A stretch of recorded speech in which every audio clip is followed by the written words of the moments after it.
देहु भाजांग निलोके कष्टान कामान हरहते दीर्घुजांग जे तपो दिव्यंग पुत्रकाजेन सत्तं शुद्धेत जस्माद ब्रह्म सुखम तनंतम। विदित कानभार शेष है, हिंदी में बोलने होगा, हिंदी में बोले। ऋषभदेव उपदेश दे रहा है अपना पुत्र को। उनके 100 पुत्र थे, जिसका भी ज्येष्ठ पुत्र महाराज भरत, जिसका नाम से हमारा इस देश का नाम हुआ भारतवर्ष। खाली इस देश नहीं, सब देश, ये पृथ्वी का नाम है भारतवर्ष। तो उनका उपदेश है जो अयंग देह, ये जो शरीर है नीलोक के मनुष्य समाज में सभी का शरीर है। कुत्ता का भी है, भेड़ी का भी है, सुअर का भी है, देवता का भी है, अनेक शरीर है। 84 लाख शरीर है जिसमें कि जीव भ्रमण कर रहे हैं। तथा देहांतर प्राप्ति, एक शरीर छोड़ करके अपना कर्म का अनुसार और एक शरीर वो ग्रहण करता है। तो चैतन्य महाप्रभु बताते हैं, यही रूपे ब्रह्मांड भ्रमिते कोनो भगवान जी, गुरु कृष्णा कृपाए पाए भक्ति लता भी। इसी प्रकार जीवात्मा भ्रमण कर रहे हैं। तथा देहांतर प्राप्त, जैसा इसी शरीर में हमारा देहांतर होता है। कि बच्चे लोग हैं, इनको देहांतर होगा, ये शरीर नहीं रहेगा, बच्चा शरीर नहीं रहेगा, बालक शरीर नहीं रहेगा, युवक शरीर नहीं रहेगा, बुढ़ा शरीर भी नहीं रहेगा। तो एक शरीर का बाद जैसा और एक शरीर मिलता है, इसी प्रकार ये शरीर छोड़ करके और एक शरीर मिले, ये निश्चित है। उदाहरण भी है, अगर कोई युवक कहे कि हम बुढ़ा नहीं होने, ये संभव नहीं है, होना ही पड़े, शरीर पलटने पड़ेगा। ये स्वाधीनता नहीं है कि हम युवक ही रहेंगे कि बालक ही रह जाएंगे, नहीं। भगवान बड़ा सुंदर उदाहरण दिया, देहि नस्मिन् यथा देहि कौमार यौवन जरा तथा देहांतर प्राप्ति। इसमें कोई तर्क करने का कोई अवकाश नहीं है। तथा देहांत, जैसे हम लोग देख रहे हैं, एक शरीर छोड़ करके और शरीर हम लोग ले रहे हैं, तो फिर ये शरीर जब छूट जाएगा और एक शरीर हमको लेने पड़ेगा, इसमें क्या तर्क का जरूरत। और स्वयं भगवान बोल रहे हैं। अगर कोई कहे कि ये जो बालक का शरीर छोड़ करके नौजवान का शरीर मिलता है, हम देख रहे हैं, ये तो मैं देखता नहीं, ये शरीर तो भस्मीभूत हो जाता है, जला दिया जाता है, फिर कैसा दूसरा। तो ये मूर्ख का तर्क है। शरीर जो कैसा पलटता है, जैसा बालक का शरीर युवक शरीर हुआ, किस तरह से पलटा है ये हम देखता थोड़ा ही, बाकी पलटता है। हम क्या देखता जगह ऐसे हो रहा है, बाकी वो आंख हमारा है नहीं। वो जो सूक्ष्म शरीर है वो जैसे रात में हम सो रहे हैं और सपना में हम एक जंगल में चला गया, तो हमारा बगल में कोई अगर सोता है, वो देखता है कि हम किस तरह से जंगल चला गया, बाकी असल में हम गया। ये तो सबको तो मालूम है। हाँ, हम जंगल में चला गया है तो अच्छा पलंग पर शरीर, और उसको छोड़ करके हम जंगल में चला गया और बाघ से मुलाकात हुआ, हम चिल्लाने लगे। हमारे बगल में कोई सोया है, वो बोलते क्यों चिल्ला रहा है? नहीं, बाघ है, बाघ। कहाँ बाघ है? हम गए नहीं, बाकी है, वो देखता नहीं। इसी प्रकार ये सूक्ष्म शरीर इस तरह से हमको और एक शरीर में ले जाता है, ये मूर्ख लोग देखता नहीं।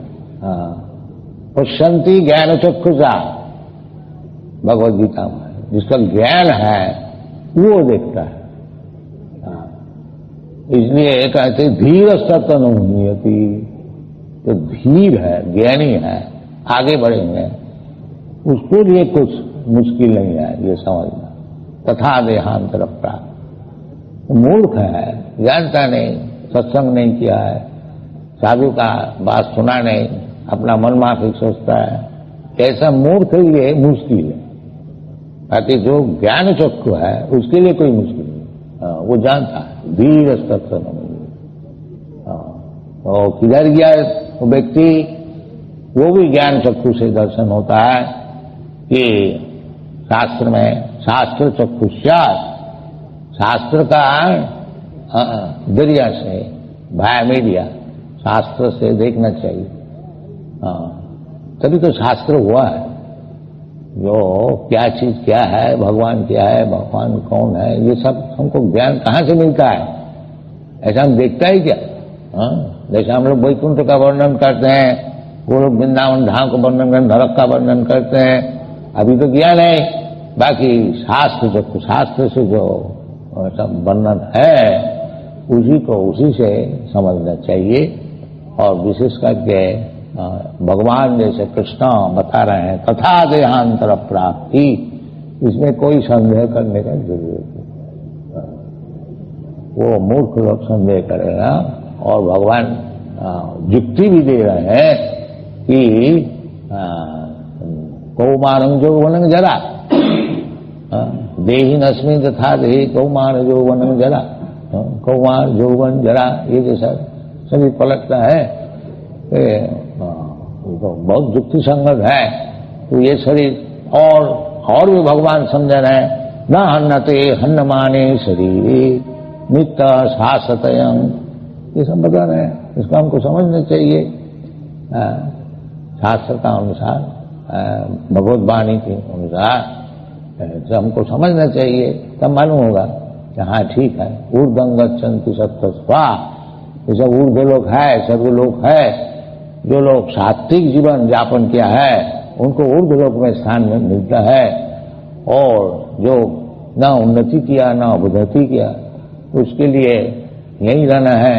और अधो गच्छन्ति तामसा जघन्य वृत्ति, और जीवन केवल जघन्य वृत्ति से, वह पाप वृत्ति से, मांस खाना, शराब पीना और ये सब गुदभसन, उसको अधो गच्छन्ति, वो अधोलोक में जाता है, नरक में जाता है, पशु जन्म मिलता है, गरीब जन्म मिलता है, ये सब शास्त्र में है। तो उसके अनुसार हमको काम करना चाहिए, तभी तो मनुष्य जीवन है। वही कुत्ता भरी गए ऐसे खाया पिया, बच्चा पैदा किया, मर गया, ये तो कुत्ता का जीवन। सदैव गोख, जो मनुष्य जीवन को संपूर्ण नहीं करता है। मनुष्य जीवन इसलिए मिला है जो समझे, ये शास्त्र से, भगवत गीता, श्रीमद् भागवत, वेद वेदांत, ये सब बनाया गया क्यों? कि मनुष्य जीवन में इसको आश्रय ले। तद विज्ञानार्थम स्वगुरु में वह अभिगच्छेत, कि विज्ञान को समझे। जैसे स्कूल कॉलेज जाता है, लेकिन आजकल का वो सब टेस्ट मिल गया, वो हथौड़ी पीटने के लिए स्कूल कॉलेज जाता है, वो आत्मज्ञान के लिए नहीं जाता। उसी को बहुत बड़ा समझते हैं। इस तरह से हथौड़ी का फैक्ट्री खोला जाए, उसका ज्ञान लिया जाए, उसके लिए परदेश में जाए, कुछ सीख के आए और पैसा खुद पैदा करें और खूब मजा करें, ये सब चलता है। इसलिए शब्द कहते हैं कि ये जो सब कार्यक्रम है, दिन रात परिश्रम करना, किस लिए करना? केवल काम, नायंग देहो देह वाजांग लिलोके कष्टान कामान रहती, इतना कष्ट करके और केवल इंद्रिय तर्पण करना, ये तो सुअर करता है, इसलिए सुअर का नाम लिया। जो ये जो परिश्रम इतना दिन रात दिन रात आप लोग देखिएगा, सुअर कलकत्ता में तो है नहीं, कहीं कहीं होगा, गांव में है। अब देखिएगा सुअर दिन भर रात भर घूमता फिरता परिश्रम, तो इसलिए कहा गू है, वही बात हुआ। गू का खाद्य द्रव्य है, उसके लिए दिन रात परिश्रम करते हैं। और हम लोग का जो खाद्य द्रव्य है गू नहीं तो और कुछ है, गू भरने वाला है, ऐसी चीज के लिए हम लोग परिश्रम जो खाएंगे हलवा पूरी तो भी गू बन जाएगा। तो सुअर जो है गू बनने से खाता है और हम गू बनाने के लिए खाते हैं, उसमें क्या फर्क है? वो अगर कोई कहे हम तो लुची पूरी खाते हैं, लुची पूरी तो गू बनेगा, उसके बाद सुअर खाएगा। तो इसलिए सुअर का उदाहरण दिया। अयंग देह, ये जो शरीर मिला है, ये शरीर ना अयंग देह निरोके मनुष्य समाज में कष्टान काम चाहिए हमको।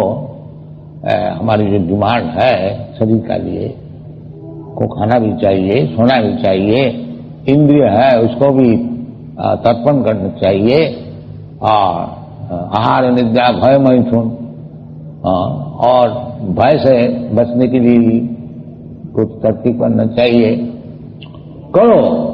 बाकी असल बात भूल नहीं जाओ। इतना सुअर गधा हो गया तुम लोग जो असल बात भूल, ये उचित नहीं। आज नहीं, उस समय भी था, नहीं तो क्यों विशुद्ध उपदेश कर रहा है। आजकल ज्यादा हो गया सुअर गधा, उस समय कम था, क्योंकि सुअर गधा से आदमी बनाने के लिए ये वर्णाश्रम धर्म बनाया गया था, उसको छोड़ दिया। सुअर गधा सभी है, जन्म ना जाए तो शुद्ध, जन्म से सभी सुअर गधा है, इसमें कोई बात। बाकी वो जो वर्णाश्रम धर्म विचार है वो सुअर गधा को देवता बनाने के लिए आस्ता आस्ता आस्ता, जो सबसे इंटेलिजेंट है उसको ब्राह्मण बनाया जाता था, और उससे लेस जो है उसको क्षत्रिय, उससे जो लेस है उसको वैश्य, और जो बिल्कुल लेस इंटेलिजेंट वो शूद्र। तो आजकल जो है वो इंटेलिजेंस ही है, इसलिए शास्त्र में कहते हैं करो शूद्र संभवा, कलयुग में और कोई है नहीं, केवल शूद्र शूद्र है। इसलिए शास्त्र का कोई मर्यादा नहीं है, क्योंकि शास्त्र है ब्राह्मण के लिए। ब्राह्मण लोग पंडित होए, अपना आचरण शुद्ध करे, समो दमो सत्यम शौचम,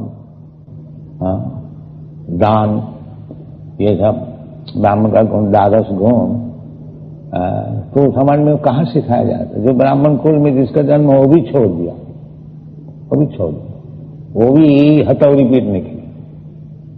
तो फिर कैसा मनुष्य समाज है? सब मिट गया।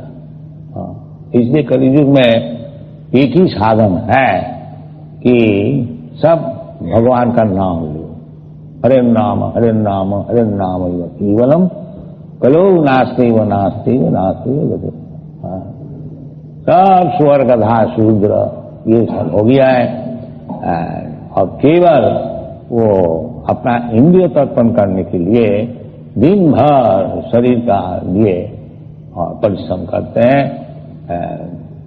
तो सब लोग कहते हैं ये उचित नहीं, उचित नहीं। इस तरह से जो समय नष्ट कर रहे हो, मनुष्य जीवन जो बहुत मूल्यवान है, अनेक जन्म का बाद मिला है, उसको केवल खाने पीने के लिए, बच्चा पैदा करने के लिए बर्बाद करना तो उचित नहीं है। ये विशुद्ध का मूल उद्देश्य है। तो किस लिए न तपो, इसलिए कहते हैं तपो दिव्यं पुत्र का जे न सत्तंग शुद्धे, दिस इज योर बिजनेस। हमारा जो एग्जिस्टेंस का मूल भित्ति है, जैसे शरीर है, ये शरीर शुद्ध नहीं है, इसलिए हमको तो मरने पड़ता है। क्यों मरता है? कोई तो मरने को नहीं चाहता है। जन्म मृत्यु जरा मैरी, देखा बुखार चढ़ जाता, कौन बुखार को चाहता है? ये चढ़ जाता है कोई कारण से, बुखार हो गया, कोई पाप हुआ, कोई इन्फेक्शन हुआ, इसलिए बुखार होना कोई साधारण नहीं है, यह असाधारण है। इसी प्रकार जब शास्त्र से हमको ये खबर मिल रहा है, ना हन्नते हन्नमाने शरीर, तो जीवात्मा जो है ये शरीर नष्ट हो जाने से वो उनका मरण नहीं होता, उसका और एक शरीर, जैसा कपड़ा फट गया तो वो कपड़ा फेंक देते हैं, दूसरा कपड़ा लेते हैं, इसी तथा देहांतरम, इसी प्रकार जब ये शरीर अब चलता नहीं, इसका मशीन सब खराब हो जाता है, जैसे आप लोग मोटर लेते थे, पुराना गाड़ी है और चलता नहीं, इसको फेंक देते हैं और एक नया गाड़ी ले लेते हैं, इसी प्रकार ये शरीर जो है ये भी एक गाड़ी है, जंत्र, भगवान खुद बताया, जंत्रारूढ़ाणी माया, ये माया का जीव है, जंत्र। ईश्वर सर्वभूताना हृदेश अर्जुन तिष्ठति, रामायण सर्वभूतानि जंत्रारूढ़ाणी माया। ये श्लोक बड़ा इंपॉर्टेंट है, इसको अच्छी तरह से आप लोग समझिए कि भगवान सबके शरीर का भी, भगवान भी है, मैं भी, दो शरीर आत्मा है, जीवात्मा और परमात्मा। ये भी भगवान बताया है भगवद गीता कि क्षेत्रज्ञं च इमाम विद्धि सर्व क्षेत्रेषु भारत। क्षेत्र और क्षेत्रज्ञ, ये शरीर है क्षेत्र, जमीन, और जैसे जमीन होता है और जमीन का कोई किसान भी होता है, दोनों मिल करके एक फल को उत्पादन करते हैं जिसका हम लोग भोजन करते हैं। इसी प्रकार ये जो शरीर है, ये शरीर से हम लोग काम लेते हैं, हम लोग जीवात्मा, और उसको जो फल है उसको फिर भोगते हैं, कर्मणा दैवेन स्त्रीण। तो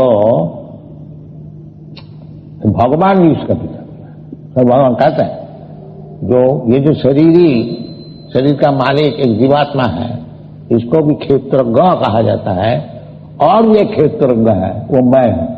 क्षेत्रज्ञ चपी इमाम विद्धि सर्व क्षेत्रेषु भारत। जैसे जीवात्मा है वो अपना शरीर का ही खबर रखता है, हम आप लोग जैसा है, हमारा जो सुख दुख है शरीर में मैं बोल सकता हूं, आपका सुख दुख जो है वो आप बोल सकते हैं। बाकी भगवान जो है सर्व क्षेत्र से, भगवान सबका सुख दुख जानता है, हमारा भी जानता है, आपको भी जानता है। तो दो है, जो लोग मूर्ख लोग कहते हैं कि जीवात्मा परमात्मा एक है, उसको ज्ञान ठीक नहीं, जीवात्मा अलग और परमात्मा अलग। इसलिए भगवान कहते चौ का अर्थ होता है एवं और। बात यही है, हम यदि अगर परमात्मा होता तो आपका शरीर का सुख दुख हमको मालूम होता, और आप अगर परमात्मा होते तो हमारा सुख दुख आपको मालूम नहीं है, बाकी भगवान को मालूम है, तभी तो हम लोग भगवान को मानते हैं। सर्व क्षेत्रेषु भारत, तो जीवात्मा परमात्मा दो, और एक भगवान कहते कि ईश्वर सर्वभूतानां दिग्देशे अर्जुन तिष्ठति। तो सर्वभूतानां ईश्वर भगवान रहते हैं, तो मैं क्या सर्वभूत में रहता हूं, तो हम भगवान कैसा हुआ? ये सब विचार नहीं करते, भगवान बन जाते, हम भगवान बन जाते। तुम कैसे भगवान हुआ? तुम सब जीव का आत्मा में है, सबका सुख दुख समझते हो? नहीं, कुछ नहीं, भगवान बन गया। नहीं, ईश्वर सर्वभूतानां हृदेश अर्जुन, वो जो भगवान है वो परमात्मा है, वो सबका हृदय में बैठे हुए हैं। ये उपनिषद में भी है, ये दो पक्षियां हैं, वो जो वृक्ष में बैठे हुए हैं, वो दो पक्षी कौन है? जीवात्मा परमात्मा।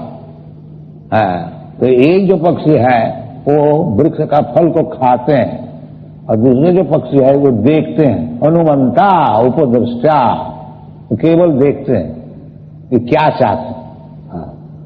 तो भगवान तो श्रीरंग सर्वभूतानां सबके मित्र है, भगवान इतना सुंदर मित्र है कि ये जीवात्मा कोई भी शरीर में जाता है, स्वर्ग का शरीर में जाए, देवता का शरीर में जाए, भगवान साथ साथ जाते हैं। इसके ये मूर्ख को कैसा समझाया जाए। ये जो देहांतर प्राप्ति केवल करते हैं, दुख भोगता है, सुख भोगता है, इसी प्रकार इस दुनिया में भ्रमण करते हैं, किस तरह से इसको ज्ञान दिया जाए। जब मूर्ख है, ये सब छोड़, गधा ये सब छोड़, मूढ़ा गधा छोड़, यदि सुखी होने को चाहते क्यों ऐसा फिरता है, भटक रहे हैं, एक शरीर छोड़ के एक शरीर, तथा देहांतर प्राप्त। ये मूर्ख को समझाने के लिए भगवान आते, क्योंकि हमारा इतना बड़ा मूर्ख हम लोग है कि भगवान समझाने से भी हम लोग इतना बड़ा मूर्ख है। इसलिए भगवान कहते हैं नमाग दुष्कृत न मूढ़ा प्रपद्यन्ते नराधम। जो एकदम नराधम है, सबसे नीच है मनुष्य समाज में, ये सब समझता नहीं। तो जो समझता नहीं भगवान भगवद गीता और अनशन बकते हैं कि भगवान काला है, भगवान तो कौन, ये सब कुछ जानता नहीं। मूर्ख लोग समाज का बड़ा दुर्दैव है, जैसे मूर्ख लोग सब प्रचारक हुआ है, भगवान को छोड़ के अनशन सब बकते। तो इसलिए भगवान कहते हैं जो हमारा विषय नहीं जानता, जाने तभी तो प्रपत्ति है, प्रपद्यन्ते। जो जानता है कि जैसे भगवद गीता में बताते हैं बहुनाम जन्मनाम अंते ज्ञानवान मांग प्रपद्यते। जो भगवान का चरण में आत्मसमर्पण कौन कर देता है, जो अनेक जन्म का बाद, बहुनाम जन्मनाम अंते, जब वो ठीक ठीक समझता है कि भगवान विभु और मैं अनु, हमारा उचित है कि भगवान का चरण में शरण लेना। भगवान जी खुद भी कहते हैं सर्वधर्मान परित्यज्य मामेकं शरणं व्रज। तो वो काम मनुष्य के लिए है। मनुष्य का ये काम नहीं है कि स्वर का ऐसे दिन भर परिश्रम करे और फिर वही गू खाए, ये गू बनाने का चीज खाए और मस्त रहे, ये मनुष्य काम नहीं है। इसलिए कहते हैं नायंग देह देह भाजान निलोक। स्पेशली कुत्ता, भेड़ी, सुअर अगर ऐसा परिश्रम करते हैं और भोगता है दिन भर, वो उसका उपाय नहीं है, क्योंकि वो कुत्ता बना है। और मनुष्य हो के बदले हम लोग कोई कुत्ता ही बना रहे हैं, सुअर बना रहे हैं, तो ये तो हम मनुष्य जीवन को बर्बाद कर रहे हैं। ये समझाना है कि नायंग देह देह भाजान निलोक। देवभाजा, देवभाजन का अर्थ होता है जो भी ये भौतिक शरीर ग्रहण किया, भूमि रापना बाद ये जड़ शरीर जो है, ये भूमि अपहरण वायु, मट्टी है, जल है और अग्नि है, आयु वायु है और आकाश है, ये जड़ है। और इसका भीतर सूक्ष्म शरीर है, मन बुद्धि अहंकार, और वो सूक्ष्म शरीर जो धारण करते हैं वो जीवन है। ताकि कोई तो फंस जाते हैं ये जड़ शरीर में और कोई फंस जाते हैं वो सूक्ष्म शरीर में। और असल जो शरीर है उसको कोई जानता नहीं। मूढ़ा ना भी जाना कि मामी परम। इसलिए उसको किस तरह से आदमी समझ सकता है, तो उसके लिए ऋषभ बताते हैं तपसा ब्रह्मचर्य न जमेन नियमेन वा त्यागेन सत्य शौचभ्याम। और एक जगह में भगवान यह गोस्वामी सुखदेव गोस्वामी महाराज पर ये प्रोसेस है। कुत्ता भेड़ी का ऐसे रहने से कुछ ज्ञान नहीं मिलेगा। और तपस्या करने से, तपस्या ब्रह्मचर्य और ट्रूथफुलनेस, सत्य, शौचम, क्लीनलीनेस, शुचि, इसीलिए ब्राह्मण का नाम है शुचि। और जो ब्राह्मण नहीं है वो मुचि, शुचि और मुचि। तो मुचि कौन है? जो भगवान का संपर्क छोड़ दिया वो मुचि है। खाली चमड़े का मुचि एक्सपर्ट होता है, चमड़ा समझता है ये गाय का चमड़ा है, ये भैंस का चमड़ा है, ये छाछ का चमड़ा। तो जो चमड़े में बद्ध हो गया ये चमड़ा इंडियन है, ये चमड़ा अमेरिकन है, ये चमड़ा हिंदू है, ये चमड़ा मुस्लिम है, वो नीची ही रहेगी, शुचि नहीं। हाँ, शुचि तो तब होगा जब वो समझेगा अहं ब्रह्मास्मि, हम तो ब्रह्म वस्तु है, आत्म वस्तु है, परमात्मा का अंश है, तब वो ब्राह्मण होगा। ब्रह्म जानाति इति ब्राह्मण, जो ब्रह्मन को समझता है, ब्रह्म ज्ञान जिसको लाभ हुआ है, वो ब्राह्मण है।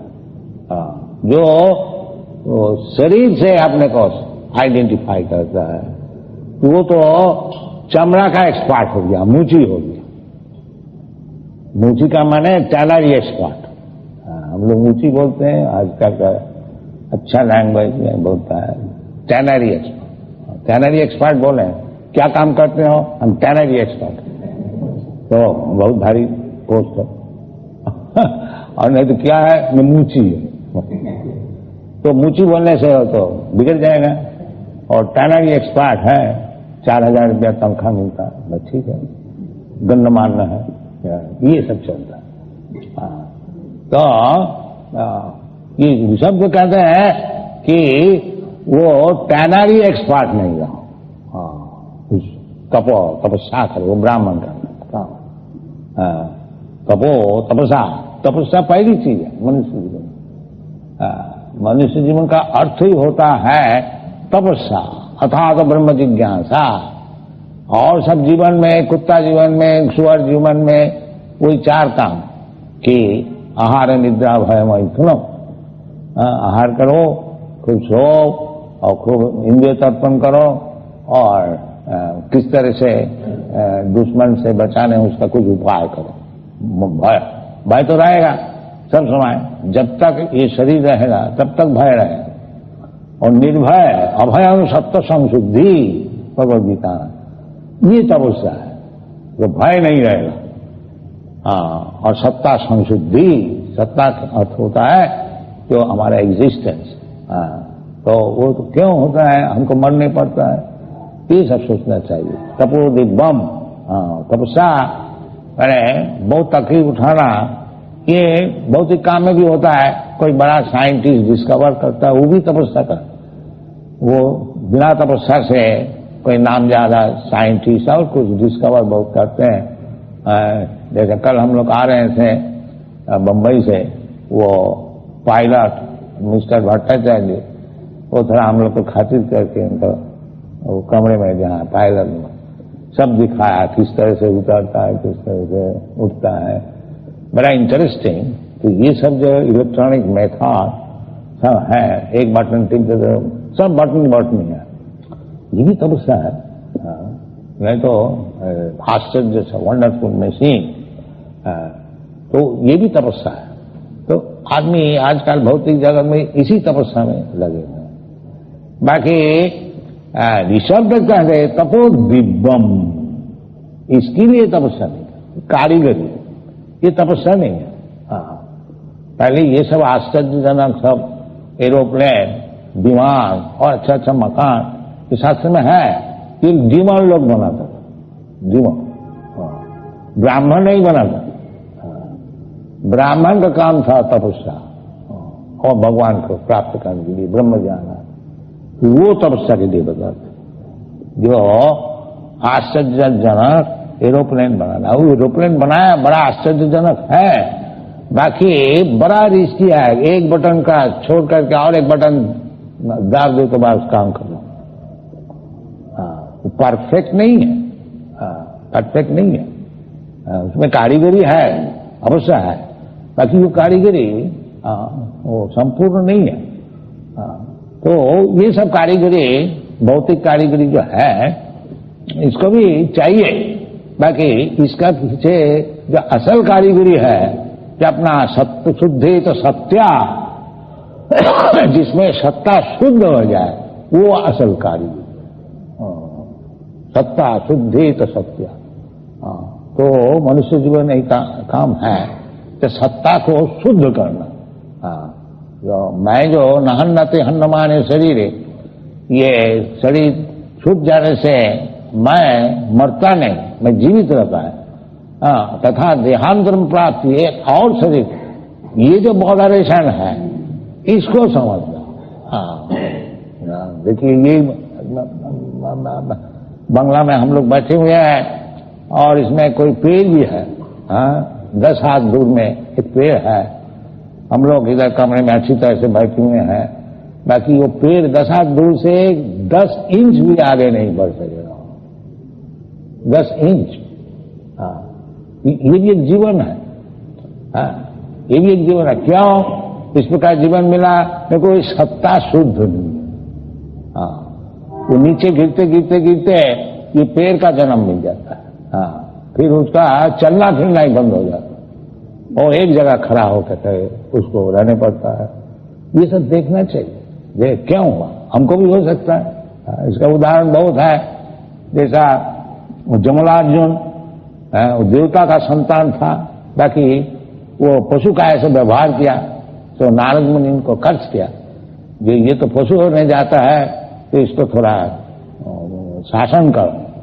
तो उसको बोला तुम्हारा जब ऐसा पशु का ऐसा नजर है तो वो लोग नंगा होकर के और अप्सरा लोग को लेकर के वो सब मजा कर रहे थे। तो नारद मुनि उधर से जा रहे थे तो अप्सरा लोग तो कपड़ा वपड़ा संभाल लिया, बाकी ये लोग शराब पी करके इतना मौज था तो देखा ही नहीं, नंगा ही रह गया।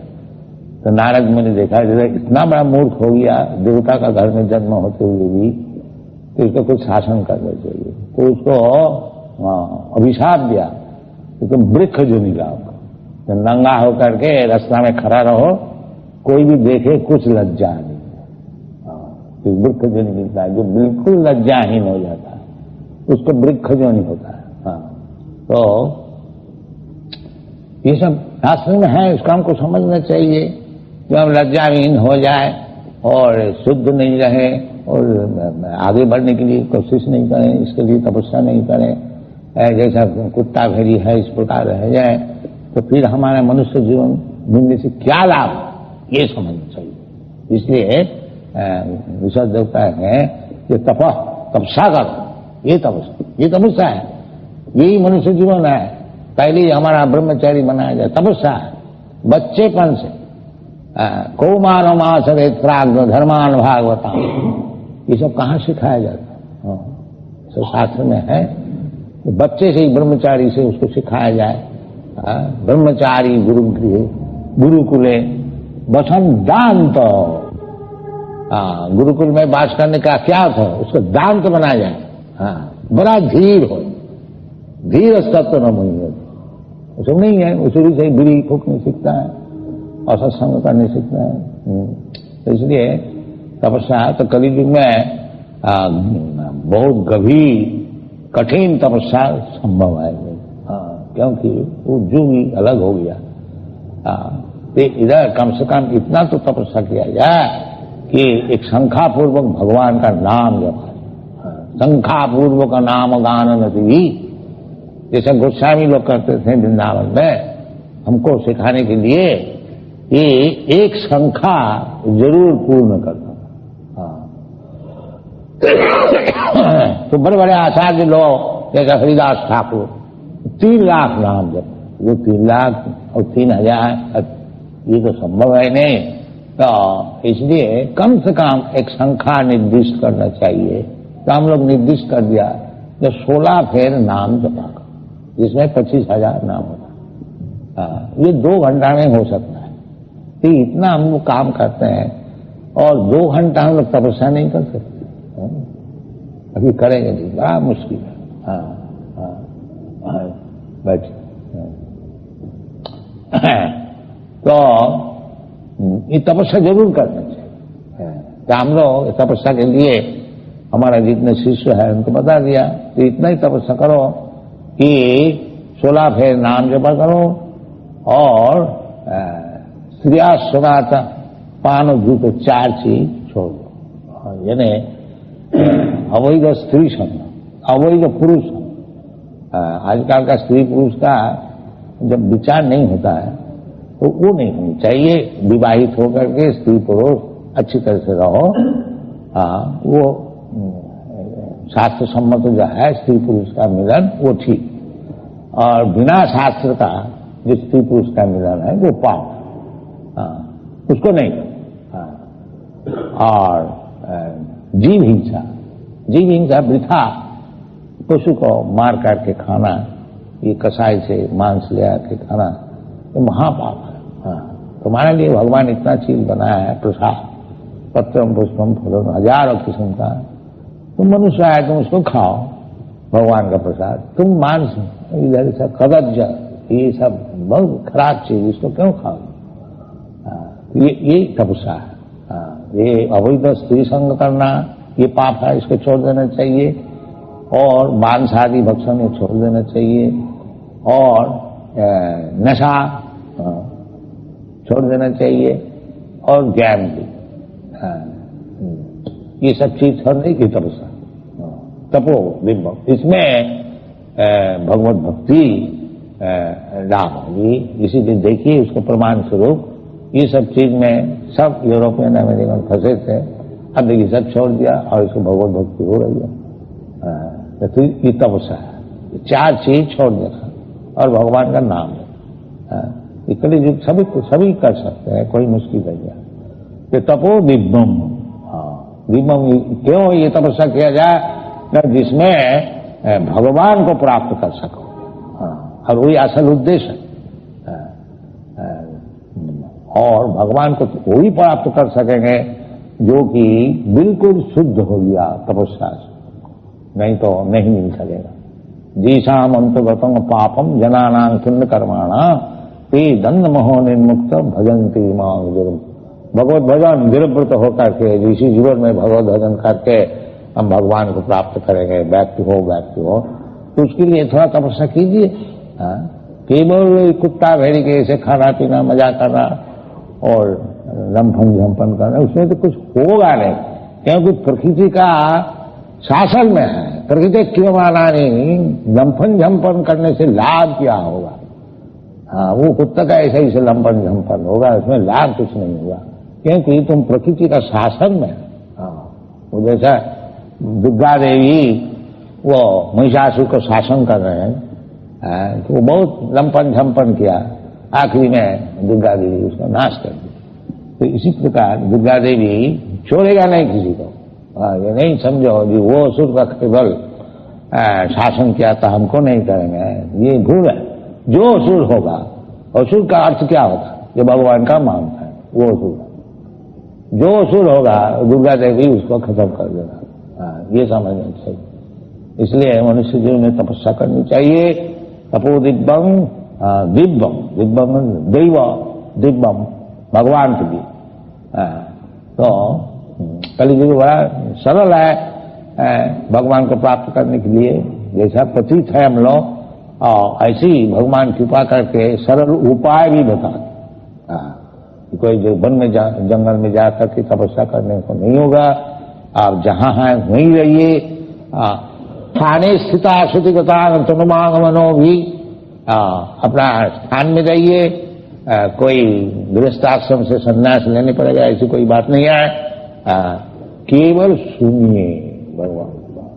इसलिए हम लोग सेंटर खोलते हैं कि आप लोग कृपा करके आएंगे और ये भगवत गीता भगवत को सुनिएगा। सुनते सुनते सुनते श्रवणम कीर्तनम विष्णु, फिर चेत दर्पण मार्जनम, चित्त दर्पण मार्जित हो जाएगा। आस्ते आस्ते सब चीज मन हो जाएगा। यही हम लोग का आपसे लोग से निवेदन है। जो इधर आइए और जहां तक है सुनिए, और नहीं तो घर में ही सुनिए जरूर। भगवत गीता जैसे बताए हैं, और उसका अनशन अर्थ करके सबको सर्वनाश ना कीजिए, उपकार कीजिए। भगवान जो बोला है वो सब ठीक है, उसमें इधर उधर बात करके आदमी को भड़काना ये उचित नहीं। जो महापापी होते हैं, जो इंटरप्रिटेशन करके अपना भी सर्वनाश करते हैं, दूसरे को भी करते हैं, ये नहीं करनी चाहिए। जैसा भगवत, इसलिए हम लोग Bhagavad Gita as it is, no interpretation. जैसे भगवान बताए मन मना भगो मन भो, बस भगवान बोलता है सब समय हमारा चिंतन करो, बस हम लोग बोलते हैं करो चिंतन। हमको इनसे इंटरप्रिटेशन करने की क्या जरूरत है? ये महामूर्खता ये सब छोड़ दीजिए, बदमाशी, और जैसे भगवान बताते हैं ऐसा कीजिए तो आपका जीवन सफल होगा। Thank you very much.